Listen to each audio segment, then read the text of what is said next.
La caractéristique principale de ces termes de référence adoptés par la plénière du CODNI est qu'il circonscrit bien la mission,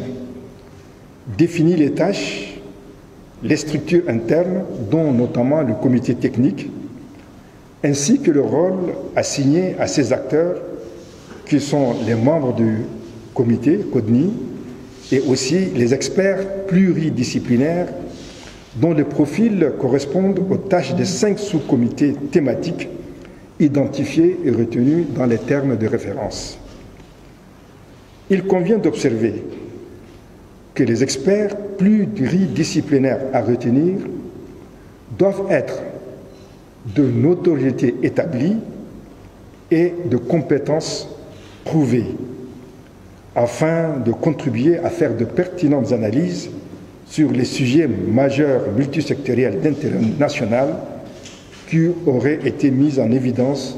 afin d'être abordés au cours des assises du dialogue national inclusif. S'inscrivant en droite ligne des engagements réitérés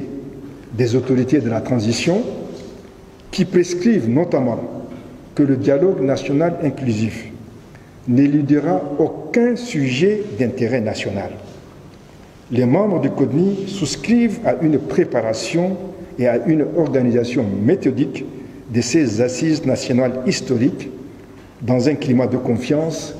et dans la sérénité d'ensemble. C'est sous ces auspices qu'un chronogramme détaillé des activités à réaliser, tenant compte des 90 jours impartis pour la mission du CODNI, a été également adopté le 22 septembre 2021 par l'Assemblée plénière du CODNI. L'une des principales tâches assignées au CODNI est l'organisation de la consultation des forces vives nationales,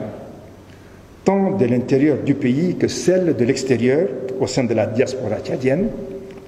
afin de recueillir leurs attentes et propositions par rapport à ce dialogue national inclusif.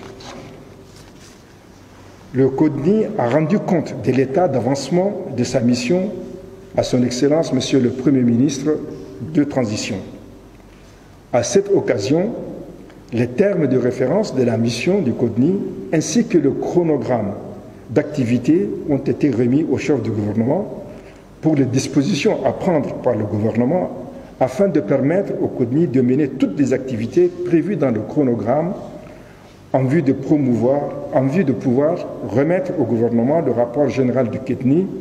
à la fin du mois de novembre 2021. Comme vous l'aurez certainement noté, les préparatifs des assises du dialogue national inclusif vont bon train du côté du CODNI qui tient à respecter les échéances arrêtées pour la réalisation de toutes les activités déclinées dans son chronogramme.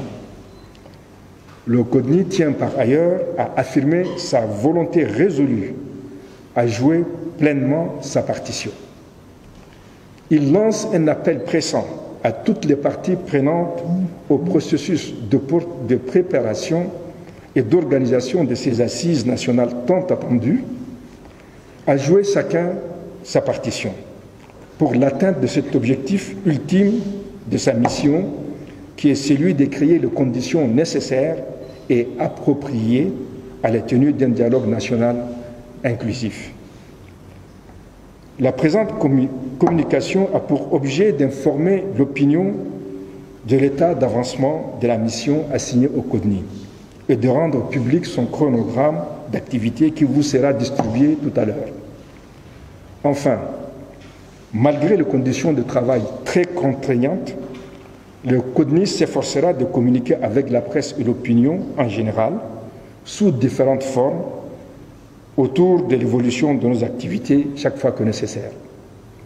Je vous remercie.